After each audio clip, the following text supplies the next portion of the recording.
Question 5. This was the Series 12 Gibbs-Doom equation.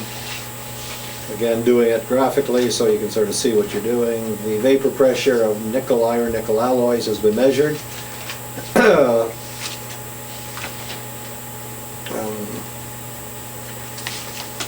This is the vapor pressure of nickel over iron nickel alloys at 1600 degrees has been measured. And there it is. This over here at the right is pure, this is pure nickel over here at the right. This is equilibrium vapor pressure of nickel. Draw the curve of log gamma nickel as a function of x nickel. Find log gamma iron by graphical integration of the Gibbs-Doom equation. Can you try to focus that a little bit better? If it's possible. I don't know. That's pretty good, I guess. Yeah, it's all right, so here we have the, so I'm doing it graphically, if you had to do it all, but just this is what it looks like graphically. This was your mole fraction of nickel. So here I put x nickel over x iron. This is log activity of nickel.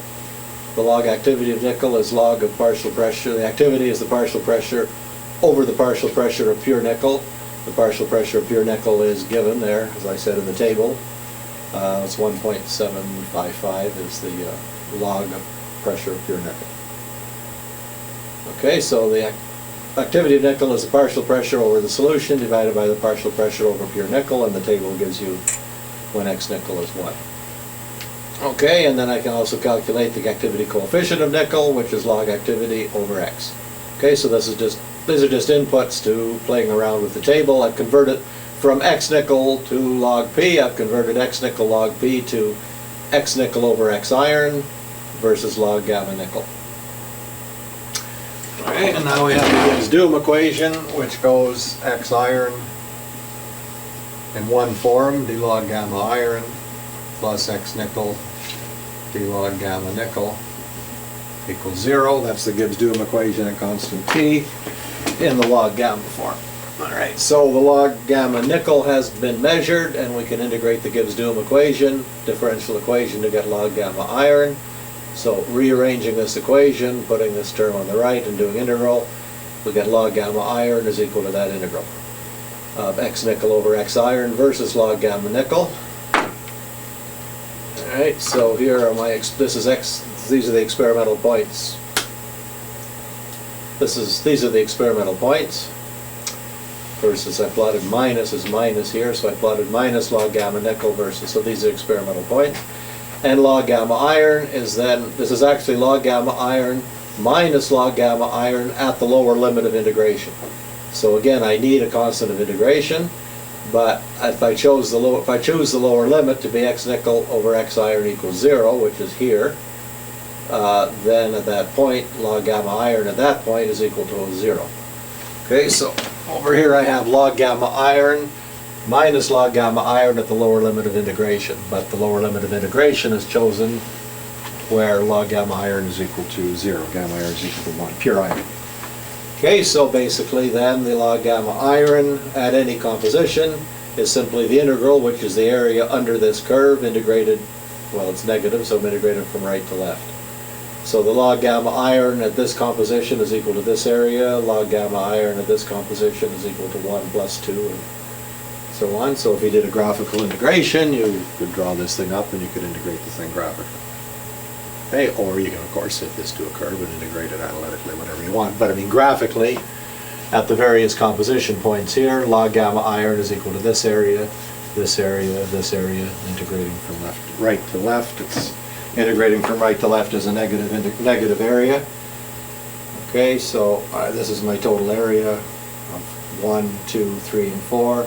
The sum of the area is 1, 1 plus 2, 1 plus 3, 1 plus 4, and this gives me log gamma iron. It's different places here.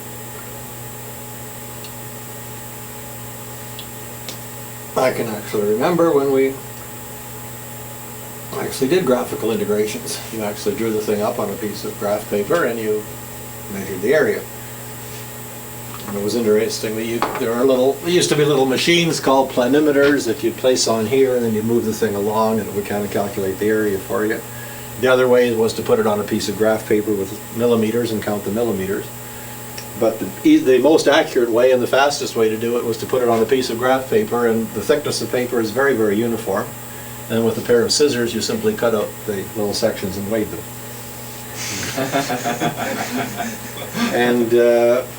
And that is the most accurate, actually, we found, and the fastest. You put them on a balance, and you just weighed it, and you knew the area of the graph paper. That was the best way, and you could actually get a very good integration that way very quickly. Luckily, we don't do it that way anymore.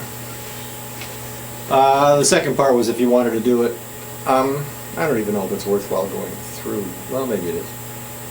I wanted to do it kind of in, let's assume it's roughly an ideal solution. So log gamma nickel over x iron squared, subregular solution, okay?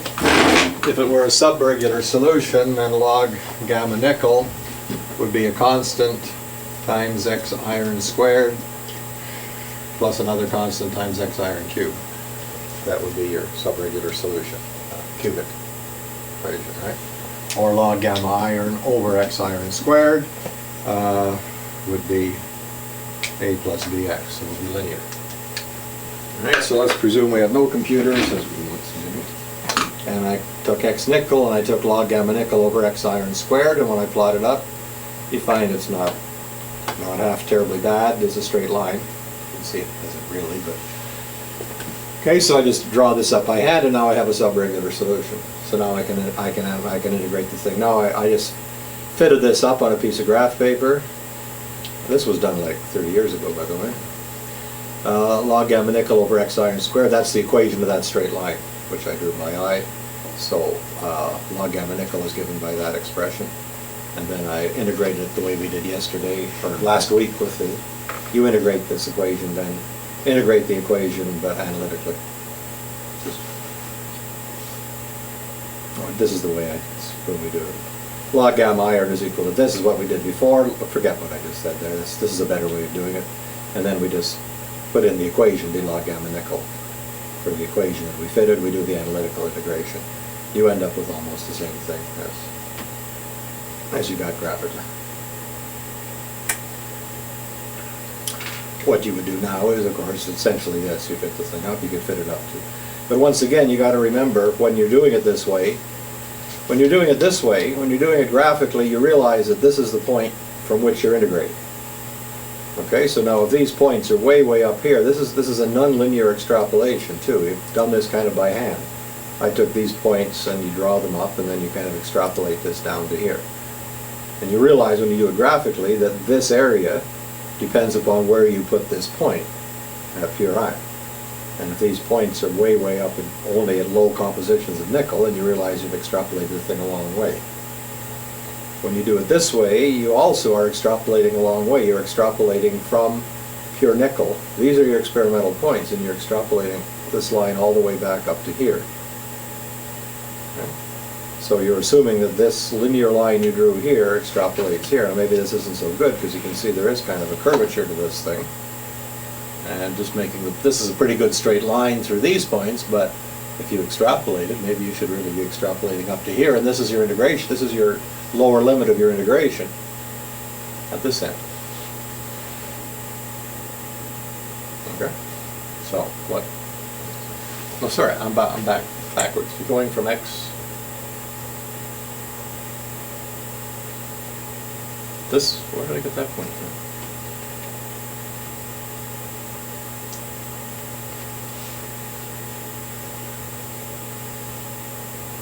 Oh, sorry. This first point here was extrapolated. This was my zero. This was my point extrapolated. I put that is the point here, which I extrapolated by eye. Sorry, on the back, the other way around. The measurements have been done here, here, here, and here, and you're extrapolating this line. This point was extrapolated.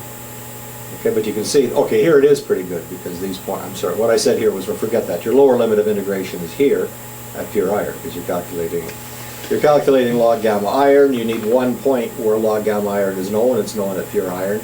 You're extrapolating here. This extrapolation is pretty good.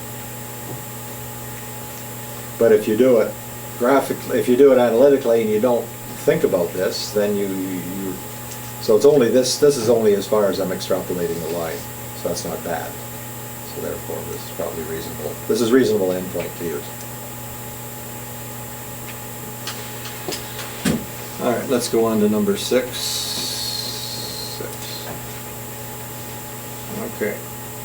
At 1100 Celsius, the domain of homogeneity of Wüstheit, FeXO, varies between Fe 0.950 and where Wüstheit is in equilibrium with pure iron, up to FeO 6.8, where it's in equilibrium with Fe 304. You all know, I hope, roughly what the phase diagram of the iron-oxygen system looks like.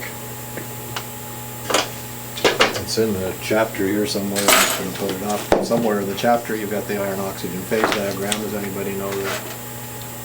Anyway, the iron-oxygen phase diagram, if you were to put here iron, oxygen, temperature, you do have a region here. This is FeXO.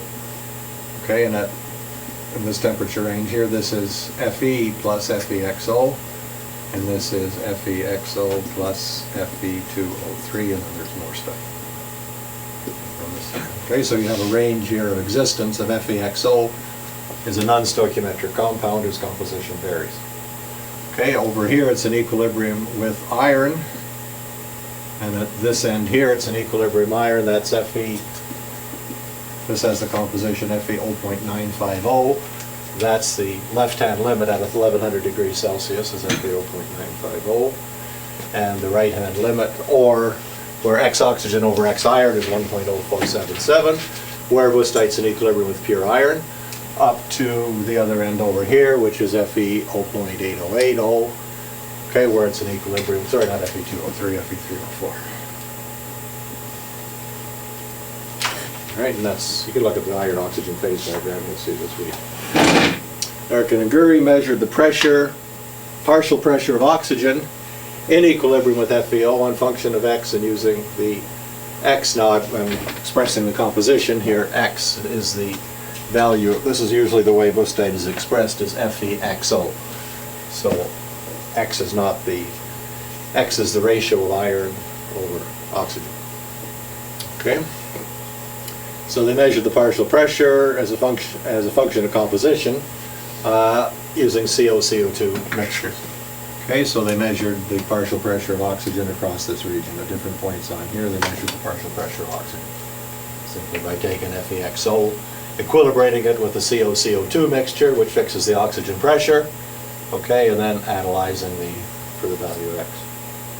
Classic. It was a classic experiments, and they did this at different temperatures too, but we're dealing at only one temperature here. Okay, so the partial pressure of oxygen has been measured in the single phase region and in the two phase region here at the either end. Of course, the partial pressure of oxygen varies across here, and then it's constant here, and it's constant. Partial pressure of oxygen will be constant across here, go up here, and then become constant again. Okay, or if I write PO2 versus X, it goes. Okay, these are the two, the one phase region. Okay, you treat Wüstheit as, so this is log PO2, this is 1 over X, where X is the thing here.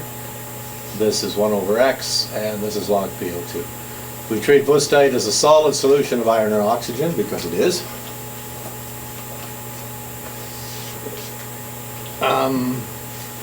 Where X oxygen and X iron are the molar fractions. Or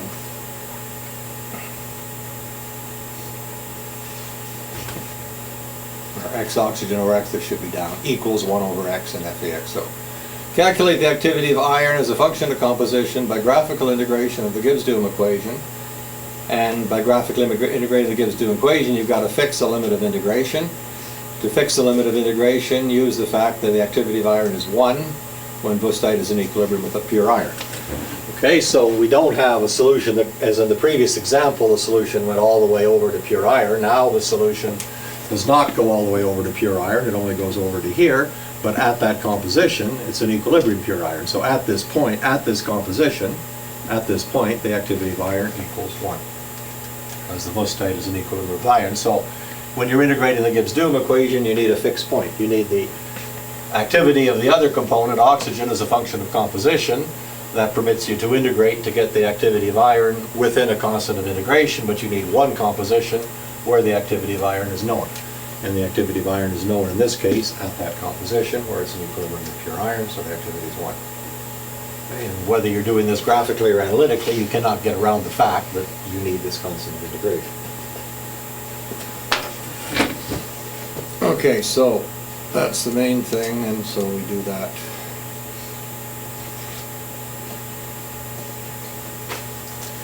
Okay, it's the PO2 which is given, but it's an FeO solution. The oxygen in Wüstite is not O2, it's O, so we're considering it to be a solution of Fe and O. I don't actually have to do this, but let's do it anyway. So we consider oxygen gas as an equilibrium with oxygen monatomic dissolved in the Wüstite. So the activity of oxygen over PO2 to the 1/2 is the equilibrium constant for that reaction, or d log activity is 1/2 d log PO2. You don't actually have to know the equilibrium constant because the Gibbs-Doom equation only deals with the differentials anyway, but d log activity of oxygen is 1/2 d log PO2. You could actually redo it considering it formally to be a solution of Fe and O2 and it would work okay, but let's do it this way. So there's the Gibbs-Doom equation, and I've used activities now instead of gammas. It doesn't matter. The Gibbs-Doom equation can be used in partial properties, GXS, HXS, or log activity, or log gamma. It's all the same thing. Okay, so we're doing the integration just as we did in the previous. Log gamma iron is minus the activity, the integral of x oxygen d log oxygen from a lower limit. And I picked the lower limit where the activity of iron is 1, which is this endpoint over here, at this point here. So the left-hand side is log activity of iron minus log activity of iron at the integration limit. And I choose an integration limit where the activity of iron is 1 so that that constant becomes 0. And that's that point here where x is 0.95 or where x over x iron is 1.0477. So this is the composition at this point. So I simply do the integration from x over x iron is 1.0477 to whatever. So I'm integrating from this point across here at different compositions in order to get the activity of iron of d log PO2. Okay, so graphically I take d log minus log PO2, minus x oxygen over x iron, and I integrate from right to left, and I integrate from this point where it's 1.0477 up to say 1.11 for example. So to get the activity of iron at this ratio, which is somewhere in the middle, it's equal to this area from the lower limit up to here. The area is 2 d log iron at x oxygen over x iron is 1.11. So that's how it looks graphically. You can see exactly what's happening now. We have these are the experimental points. We're drawing a line in between them, and this is the area under the curve, gives me the log gamma iron, and you can, so going here, from right to left here is going from this point across. And I did that graphically at a number of different compositions and got the activity of iron. Let's look at it a little bit differently. If this confuses you, well, get it, but okay. Let's consider this reaction here. Iron plus oxygen forms FeXO. Delta G naught minus RT log K. I'm supposing that delta G naught is a constant, is not a function of X. X doesn't vary terribly much. This goes from FeO 0.95 over to what? FeO 0.808 or something. So this is 4 or 5 mole percent. So I'm assuming that the Gibbs energy of, this is approximate, but the Gibbs energy of forming FeXO doesn't vary terribly much with X. In that case, the equilibrium constant is the activity of FeXO over the activity of iron to the X, PO2 to the 1/2 from this equation. Or log K is, so I'm assuming the activity of FeXO is 1 because it's pure FeXO. Log K is log activity minus X log iron minus 1/2 log PO2. When 1 over X is 1.0477, the activity of iron is 1. Okay, therefore I can get the K. I can get K for that expression by using the fact that the activity of iron is 1 at this point.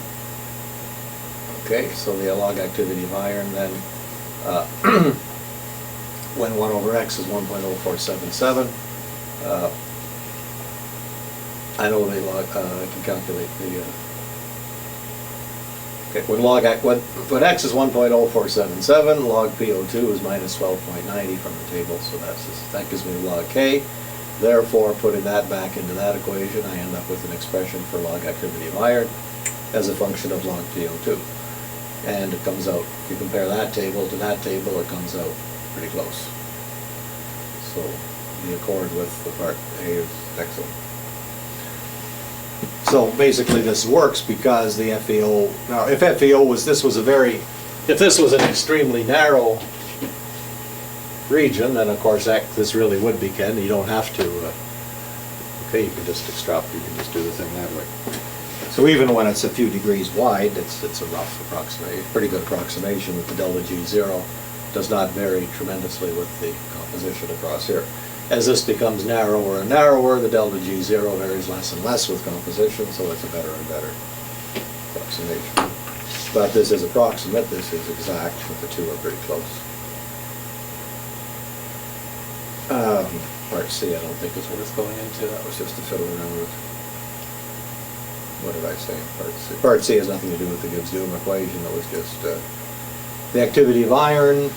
Oh, you have a sample of iron-nickel alloy where the activity of iron is 1.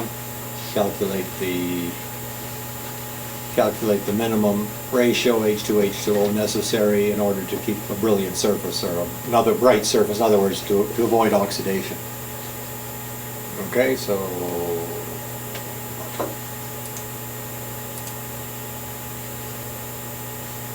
when the activity of iron is 0.1 log PO2, so PO2 is equal to that. So H2 plus 1 half. You want to keep the activity of iron equal to 0.01. You can work out what the H2H2O ratio is. So I think this was send this thing around again. 0.1. Okay. Let's go on to number 7. Spectrometry by Knudsen cell. Okay, when you apply the method of spectrometry by a mass spectrometer coupled with a Knudsen cell. Okay, I talked about this before. The mass spectrometer connected with the Knudsen cell. I talked about the Knudsen cell where you have some sort of a cell here with a small hole in the top. And then here you put your mixture AB, whatever, and here you have the gas phase. And if this hole is very small, there's a relationship that gives the diameter of the hole, the length of the hole to the partial pressures of A and B in the thing. So to the rate at which it's escaping, if you assume that this is short, the mean free path is of the same order as the diameter of the hole. Okay, so you can calculate basically by the rate, the number of molecules leaving, as long as the pressure is very low, the number of molecules leaving per second can be related by the equation to the partial pressures. So you can get the partial pressure of A by measuring the rate at which the A is leaving, and you can measure the rate at which the B is leaving. Now what you do is you put a mass spec up here, and your mass spec, you ionize the gas and then you separate it in the magnetic field.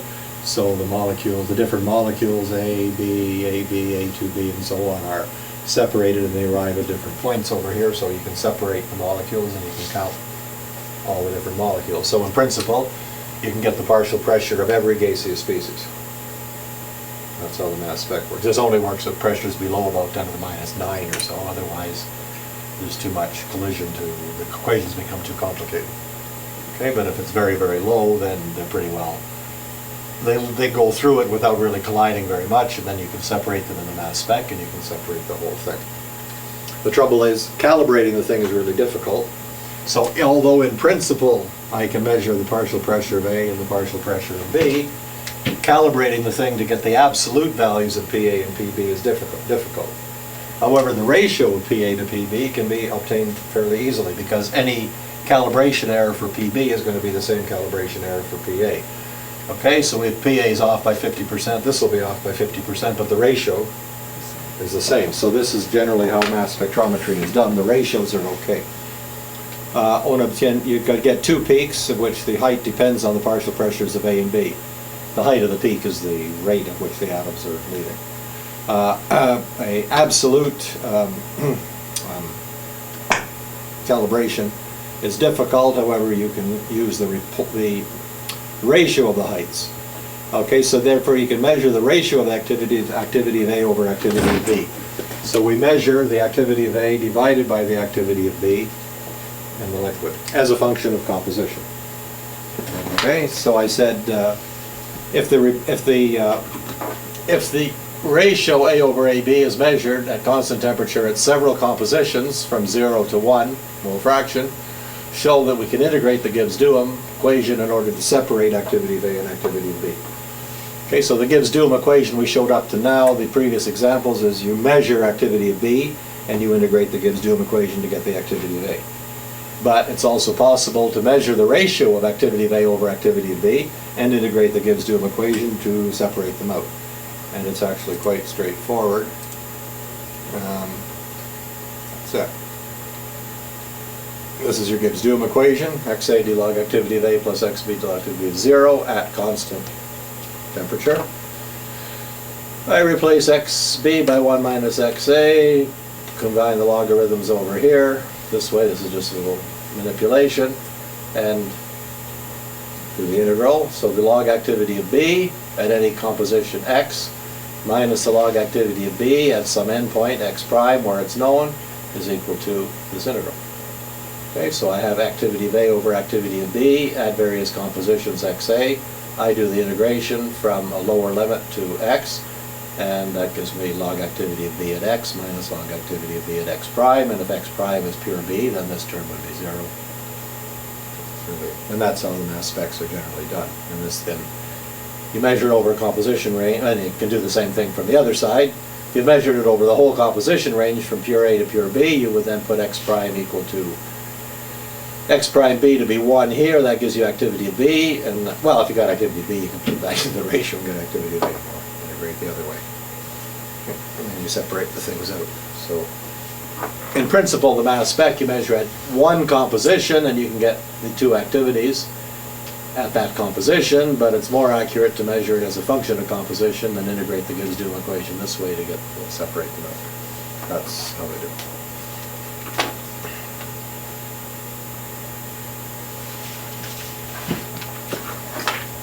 Okay.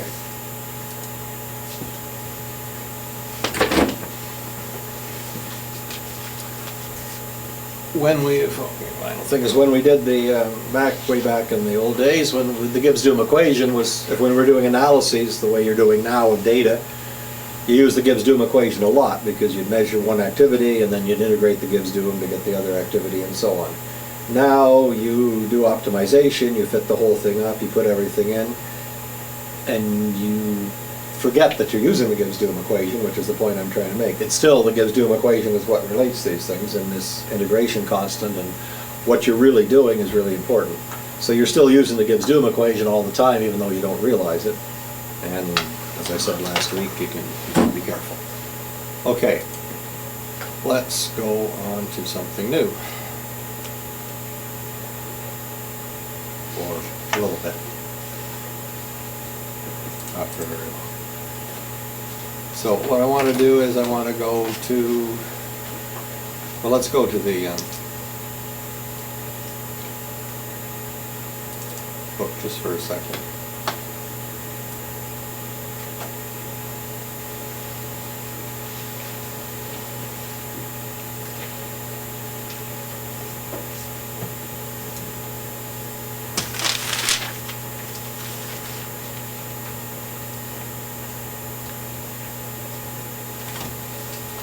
Page 95. Okay, now we've talked about binary systems. When you're doing optimizations, you fit up the binary systems, you measure the binary systems, and you say you've optimized them using some polynomial expressions, and you've got nice optimizations for all the phases. Now you want to estimate the properties of a ternary system. So you have the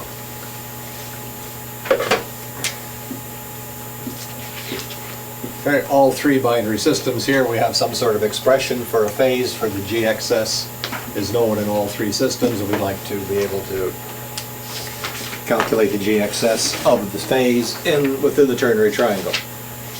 So just I say, among 70 metallic elements, there are 54,740 ternary systems and 916,895 quaternary systems. So nobody has measured anywhere near all the ternary systems, phase diagrams and so on, and we haven't come anywhere close to measuring the quaternary systems. I think there are about 15 or 1,800 ternary systems among metallic elements for which there's reasonable data somewhere, but I mean, it's a long way from the possibility. In view of the amount of work involved in measuring even one isothermal section of a relatively simple ternary phase diagram, it's very important to have a means of estimating ternary and higher order phase diagrams. Or, what I should have maybe said here is that if you could use the binary data in order to estimate the ternary data at a couple of points, if you have no way of estimating it, then the only way to do it is to measure points all over here, and you got a huge amount of work for every ternary system. If at the other limit, you can just use the binary data and the model, which we're going to talk about, in order to estimate the data, and then you can calculate the ternary system. Or the intermediate way is to first use the model, which you know is good or pretty good, to calculate at a few points, then measure a few experimental points, and use those few experimental points to add correction terms. So rather than measuring 300 points, you measure like 6 or something. Okay, so that's what I wanted to say here. All right, so this has been generalized. Now we're talking now about where we talked about the general polynomial expansion. GXS is XAXB times a Redlich-Kister expansion. Okay, so this is number 13 here on the server. All right, this is 2001, we finally generalized this whole thing. So this is everything you wanted to know about going from binaries into ternaries using polynomial expansions. Okay. And these are called geometrical models. Kohler, Mujiano are called geometric models. I'll explain why. Several geometric models have been proposed for estimating thermodynamic properties of a ternary solution from optimized data for the binary subsystems. The most common are the Kohler, Mujiano, Kohler tube and Mujiano tube models. Two are symmetric, the latter two are asymmetric, and the other called symmetric. There are 64 possible geometric models for a ternary system, but there's only about 4 that are terribly useful, and we're going to talk about that, and we'll talk about the ternary systems. Okay. You're pretty much responsible for most of what's in this paper. I'll tell you what is. Okay. The molar excess, the reason I mentioned Larry Kaufman is because this issue was dedicated to Larry Kaufman. He was the first one he's the father of calfing. Okay, the molar excess Gibbs energy of a binary system is expressed as GXS1. This is a binary system 1, 2. Have any trouble with I'm not using ABC, I'm using 1, 2. So 1, 2, 3. So this binary system is GXS 1, 2, means the excess Gibbs energy of the binary system 1, 2 is given as, see, I talked about the first equation you write in the paper, it's wrong, it should clearly be x1, x2. Okay, where alpha 1, 2 is a parameter. x1 and x2 are the mole fractions, and alpha 1, 2 is a parameter. Under the assumption of a regular solution theory, if this were a regular solution, then alpha 1, 2 would be constant. And it's equal to the energy of this reaction here, as we've already talked about. 1-1 bond plus a 2-2 bond forms 2-1-2 bonds. We called it omega minus eta, now we're calling it alpha. Alpha can be a linear function of temperature, or it can be a function of temperature if you want. At a given temperature, if alpha is constant, then it's n naught z over 2 times epsilon 1, 2 minus epsilon 1. And okay, so that's a regular solution. The term alpha 1, 2 is often expanded as a polynomial.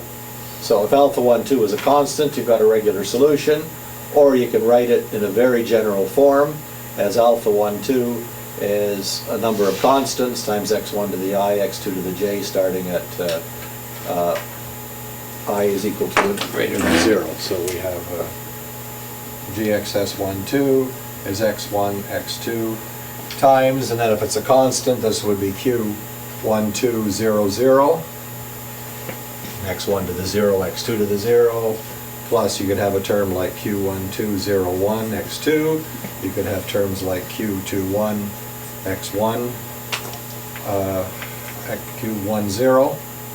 They're all 1, 2. q0, 1, doesn't matter, 1, 2, 2, 1 is the same thing, but 1, 0 times x1. You can make it very general. You could have terms like q1, 2, 1, 1 times x1 to the 1, x2 to the 1, and okay, the notation is clear. These are just parameters. Starts with the 0, 0, which is the constant parameter. You could have a term in x2 to the 1. You could have a term in x1 to the 1. You could have a term in x1 to the 1, x2 to the 1, however you put them together any way you want. Okay, the generalized power series. Terms are not all independent necessarily. Q2 is 1 minus x1. X2 is 1 minus x1, but you can write the equation out as you wish. I'm just trying to make it perfectly general. Okay, so this is just a completely generalized power series. If you have only one term, if you have only the 0, 0 term, then it's a regular solution. If you have one additional term, if you have just that term, the 0, 0 term, it's a regular solution. If you have one term, a 0, 1 term, then it's a subregular solution. Or if you have a 1, 0 term, it's a subregular solution. If you have a quadratic term, then it's the subregular solution. As I said, the terms are not all independent. I could put in this term and this term can be combined. Okay, so, where the alpha q1, 2 are empirical coefficients, which can be temperature dependent. Equation 3 is frequently arranged in the Redlich-Kister form. And this is what we talked about before. In the Redlich-Kister form, then, you would have gxs 1, 2 equals x1, x2 times, then the way they do it is you would have, this is the notation that they use in CalFAD, so I've used the notation here. This would be 0. They put the thing up on the upper left thing. I really don't like that, but it doesn't matter. Plus 1 and 1 and 2 times x1 minus x2 to the 1 plus L2, 1, 2, x1 minus x2 squared plus 3, 1, 2, x1 minus x2 cubed, and so on. And that's the Redlich-Kister equation that we already talked about. I call these H0, H1, H2 for the enthalpy part, and S0, S1, S2, but this is a Redlich-Kister expansion. Okay? And this is just a rearrangement of this, really. They're the same thing, it's just a way you rearrange the terms. And as I said, the reason, as I said last week, that's just what this means. Okay? That's just it's written out. Okay, but I, L1, 2. The I is part of the symbol. So I don't like the way they do it. This is, that's your coefficient. 2L1, 2 is the square term for the 1, 2 system. Okay. The order down here, 1, 2 doesn't matter. L2, 1, 2 is the same as L2, 2L, 2, 1.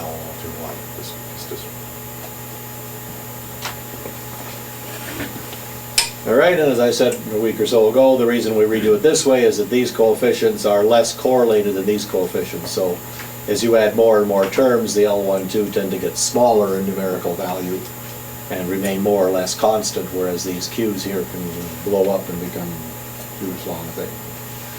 Okay, but basically they're the same. So there's two ways of putting a thing together. And these coefficients L1, 2 can also be, if they're constant with temperature, then they're enthalpy. If they're very linearly with temperature, then it's heat and entropy, or they don't even have to very linearly do that.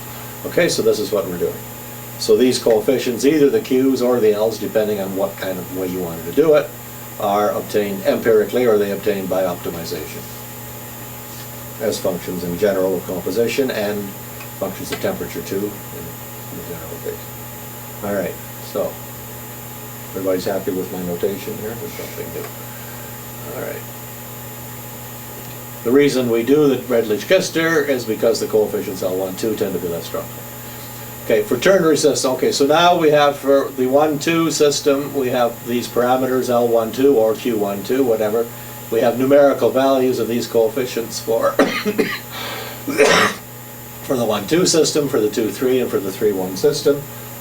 And we now want to estimate the value within the ternary system based only on the binary parameters.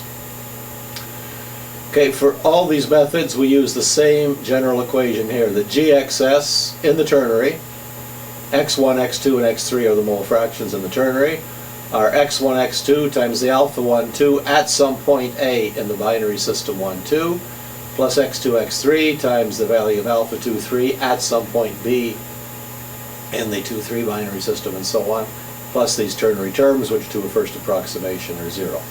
These functions alpha 1, 2 are called alpha functions, evaluated at points A, B, and C in the binary system. The difference between the different geometrical methods, Kohler to Mujiano, is where you choose these points A, B, and C. And so remembering this expression here, that expression can apply at different compositions. So, all right, this is figure 1. All right. I think we just write that expression out. Equation 5.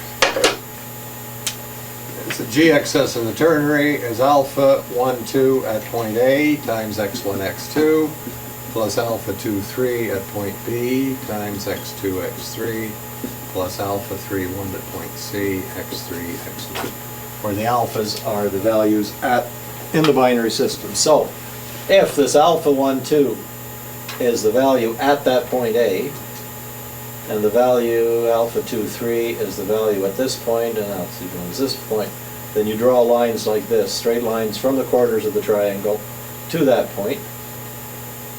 Okay, then that's called the Kohler technique. Okay, so the GXS at that point depends upon the GXS in the binaries at points A, B, and C only. Doesn't depend upon anywhere else. The value at that point is calculated solely from the value of point A, point B, and point C. Okay, and this is why it's called a geometrical method. And you don't even need, really, to do the geometrical method, you don't have to do any, in principle, you don't have to do any mathematics. You don't have to have equations. You just have the value of GXS at point A, at point B, alpha 1, 2 at point A, alpha 2, 3 at point B, and alpha 3, 1. You just add them up this way. Okay. Point by point, if you like. Okay, so that's called the Kohler method. If, on the other hand, you use the same equation, but the alpha functions are calculated at points like this, where you draw not, here you draw a line here, but here you draw a line parallel to this base. So the GXS at point P is given by this equation, but the alpha functions are calculated at these points A, B, and C. That's called the Kohler model. If you calculate them at 3 points, the other way of doing it, that's a common way of doing it, is to draw perpendiculars to the 3 sides. And same equation, but the alpha functions from the binaries are obtained at points A, B, and C. Then that's called the Mujiano model. And another way that's not used too often, but okay, is when you do it this way, you take this line horizontal and then drop a line perpendicular here. That's called the Mujiano model to define points A, B, and C. It's always the same equation. Plus ternary terms, which we're not adding yet. So this is strictly getting the ternary from the binary.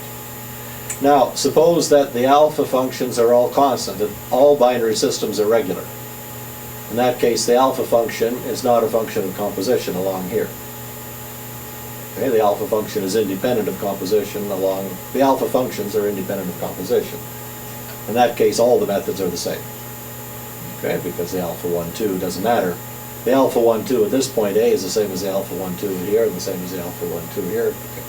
So, as the three binary systems become more and more ideal, or more and more regular, and these alphas are more or less constant, all the methods converge to the same thing.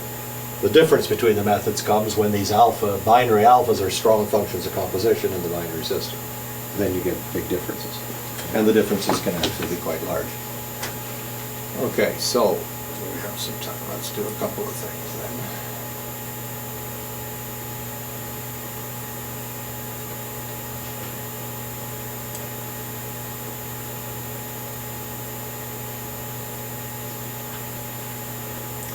So I said right here that if at a given temperature all 3 binary alpha functions are constant, independent of composition, then all the geometrical are clearly identical. The Kohler and Mujiano models if you look back, the Kohler and Mujiano models are called symmetrical models. And the reason they're symmetrical is because you're not making any difference. The Kohler model is you simply draw lines from the three corners like that. So the three components are treated the same. The Mujiano model is the same thing. You draw perpendiculars to the three sides, so that's a symmetrical model. You're not picking out one component to be any different than the others. But if you take the Mujiano tube or the Kohler model, or the Kohler tube model, then you are doing something different. You're saying component 1 is different from components 2 and 3, because I'm taking component 1 and I'm drawing this line parallel to this base and then going like that. That's Kohler tube. Right? I take this line horizontal to the base. So Kohler tube singles out component 1 as being different from the other two. Or the Mujiano tube is the same thing. It draws it like that, but it makes component 1 different from components 2 and 3. Okay, so there are actually 3 Kohler tube methods. So Kohler and Mujiano are symmetric models. Kohler tube and Mujiano tube are asymmetric models. But now for each model tube, there's actually 3. What I showed in the diagram is I took, I think this way, 1, 2, 3, right? I put 1s at the top in the figure. And the 1s at the top go like this. So these are the points A, B, and C. That's your Kohler tube model, with 1 being asymmetric and 2, 3 being symmetric. But I mean, I could do it another way. I could do it this way. I could take 1, 2, 3, and I could draw the line parallel to this side and make my points here where this line is parallel. Okay, so this is a Kohler tube method where component 1 is called the asymmetric component. This is a Kohler tube method where 2 is called the asymmetric component. Or there's a third way of doing it, 1, 2, 3, in which I draw the line parallel to this side, go down to here, and this is the Kohler tube model with 3 as the asymmetric. Okay. So for the Kohler and the Mujiano model, there's only one way to do them. For the tube model, Kohler tube model, there's 3 ways of doing it. With 1 as the asymmetric component, 2 as the asymmetric component, and 3 as the asymmetric component. And the same for the Mujiano tube. There's 3 ways of doing it. So those are the main models that you use. So there's Kohler tube, and essentially there are 3. For any ternary system, there are 3 Mujiano tubes, and there's 3 Kohler tube methods, if you like. So 3, 6, 8, there's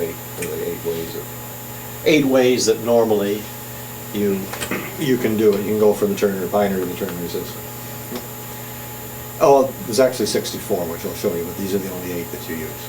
But it's always based upon this equation here, GXS. It's always the same thing. It's just where do you choose the points A, B, and C?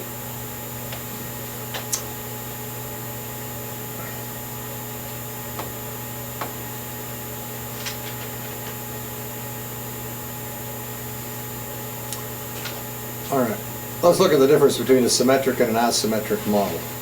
In the asymmetric model,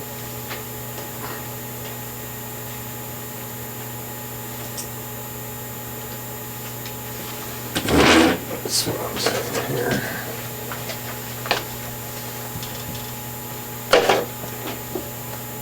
I'm reading this part here. Let's go 1, 2, 3, and we'll do the asymmetric. We'll do the Kohler tube model like this, and these are the points A, B, and C. Okay, I'm calculating the ternary value at point P based upon A, B, and C. Okay, and so what I'm saying is that along this line, alpha 1, 2 is constant, because it's based upon this point. So I'm saying as I go across this line, as I vary the 2-3 ratio, as I go along this line, I'm keeping the mole fraction of 1 as constant. So along this line here, x1 equals constant on this line. And I'm varying the ratio of 2 to 3. And as I vary the ratio of 2 to 3 along that line, I say alpha 1, 2 remains constant, and alpha 3, 1 remains constant, because I'm using it on this point and this point. So everywhere on this line, I'm basing alpha 1, 2 on the value at point A, and I'm basing alpha 3, 1 at the value on point C. Okay, so what this says, that is, so what I've written in here then, that is, in the asymmetric model, alpha 1, 2 and alpha 3, 1 are assumed to be constant along lines where x1 is constant. Okay, so alpha 1, 2 is constant along that line. And that is replacing component 2 by component 3 at constant x1 is assumed to have no effect on the energy alpha 1, 2 of forming 1, 2 nearest neighbor pairs. And similarly, replacing 2 by 3 replacing component 3 by component 2 as you move along that line has no effect on the energy of forming 3, 1 pairs. An asymmetric model is thus more physically reasonable than a symmetric model if components 2 and 3 are chemically similar, while component 1 is chemically different. For example, if you have the system silica, calcium, MgO, then you know that CaO and MgO are basic ionic oxides. Silica is an acidic polymeric oxide. So if component 1 was silica, and this was MgO and CaO, it would be much more reasonable to use an asymmetric model, TUP, Mujiano to Kohler, because they're saying that the energy of forming silicon magnesia or silicon calcium bonds is more or less constant with the mole fraction of silica. Because silica is very different from CaO and MgO chemically. Another example might be AlCl3, sodium potassium chloride. Sodium chloride and potassium chloride are very similar chemically. They're ionic salts. AlCl3 is actually a molecular salt, very different. It's the bonding in AlCl3, pure AlCl3, is not ionic. It's formed of Al2Cl6 molecules. It's like a molecular thing. So again, if I'm using this system here, I would put AlCl3 up at the top and 2 and 3 sodium and potassium chloride at the bottom. This would be a much more reasonable thing and probably come closer to the truth than basing it on a symmetric model. If, on the other hand, components 1, 2, and 3 are similar chemically, if you had lithium, sodium, potassium, then I would use a symmetric model. And there is intermediate cases. Or people then say, well, suppose 1, 2, and 3, all 3 are different. Well, then I'd probably use a symmetric model. Okay, but it's up to you. You might test it out sometime if you did have some results and see which was better. All we're talking about here is the mathematics, but anyway, there's definitely a difference if you have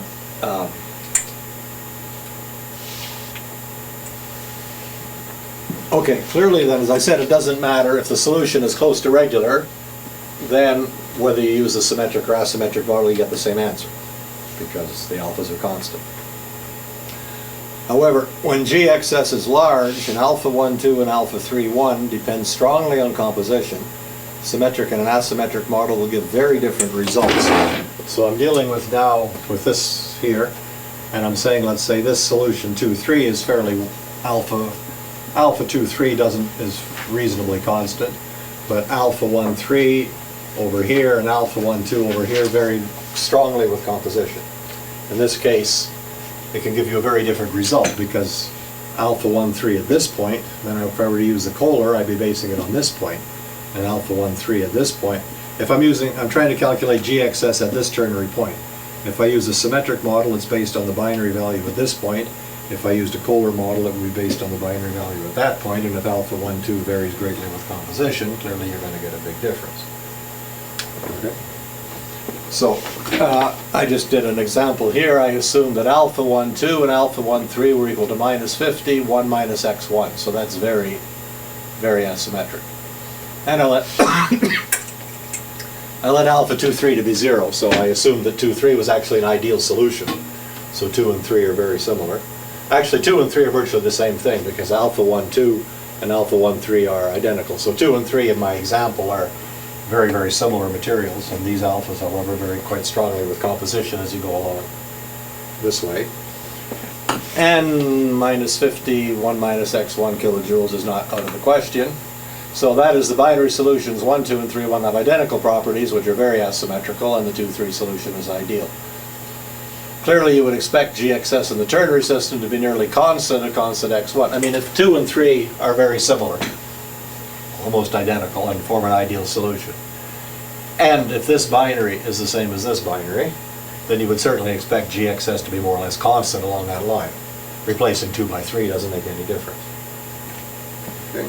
And that, in fact, is what happens if you do this, if you take this as a, if you calculate this as a, using the asymmetric model, basing it on these points, then obviously Gxs remains constant across that line.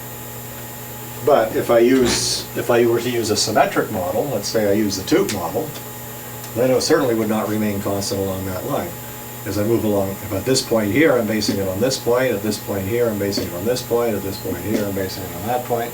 So moving along this line with a symmetric model, I get GXS varying wildly with composition, which doesn't make sense physically.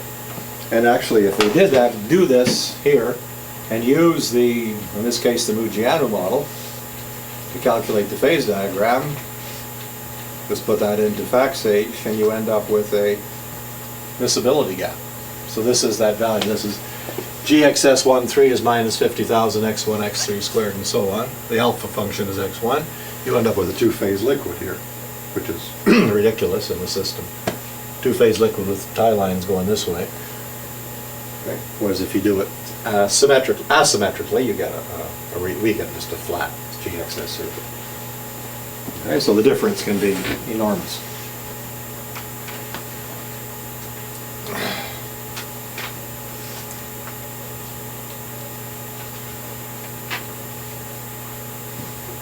Okay, so the choice of using a symmetric or an asymmetric model, it can make a very big difference. And if you can just try some of this, if you like, with FactSage, calculate it using the symmetric model, the asymmetric model, Kohler tube, whatever, you can find that you can get very different phase diagrams.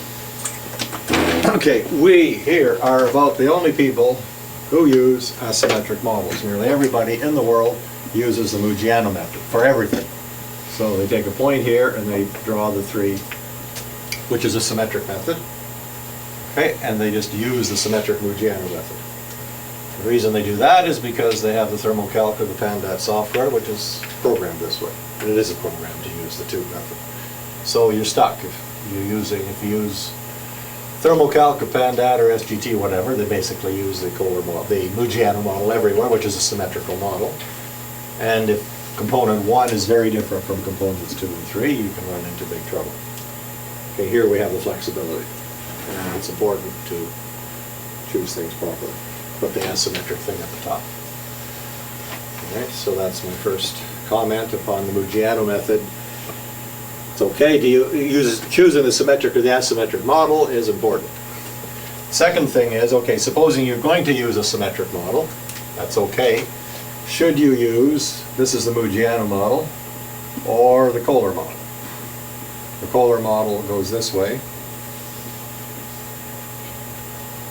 and the Mujiano model goes that way. So the Mujiano model, the base is on these 3 points, the Kohler model is based on these 3 points. They're both symmetric models. Once again, the thermocalc and these other things are pretty well always using the Mujiano method. Okay? What is the advantage to the Kohler method over the Mujiano method? Why I like this better than the Mujiano method. Here we never use the Mujiano method. We either use Kohler or we use the Kohler tube if it's asymmetric. There's one good argument here, and that's simply that it's not in this paper, but it's in a previous one. If you have components 1, 2, 3, let us suppose that you have a very dilute solution here. So I'm in a ternary solution, I'm at a point here, which is somewhere 2, 3 are in large amounts, but there's a small amount of component 1. Okay, now logically, by geometrical, well, you see why they're called geometrical models. Where would I base the, if I want to calculate the property of this ternary solution from the binaries, what would I choose? I would choose, if I'm going to calculate it here, this is the dilute solution of 1, N, 2, and 3. So surely I'm going to base it on a dilute solution of 1 and 2 and a dilute solution of 1 and 3. So if I'm going to base this well, here it doesn't really matter what 2, 3 value you use. I could use Kohler or tube, it doesn't really matter. That's a good place to put my point B. But where am I going to put my points A and C? Surely, since this is a dilute solution of component 1, it should certainly be based upon dilute solutions over here. Okay, probably your best in this case, even if 1 is chemically similar, is to use a asymmetric model.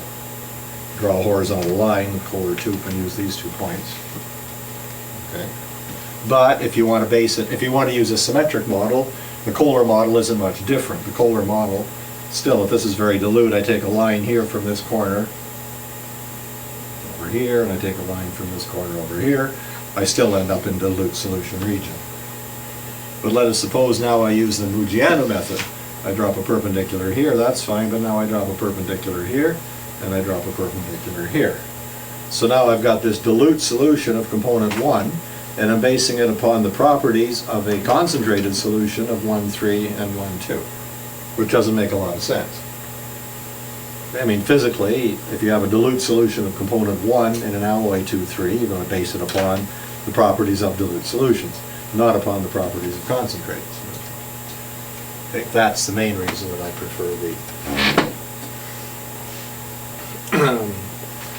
So, I prefer the Kohler. If you got a symmetric, I prefer the Kohler to the Mujiano. But it's really important that if you really do have an asymmetric system where one component is quite different from the other two, then you really should be using asymmetric, and this is not a trivial difference. All right, so that's all I want to say for that today, and on Thursday we'll just continue on in this paper and I'll talk a little bit more. So you can continue to read this paper.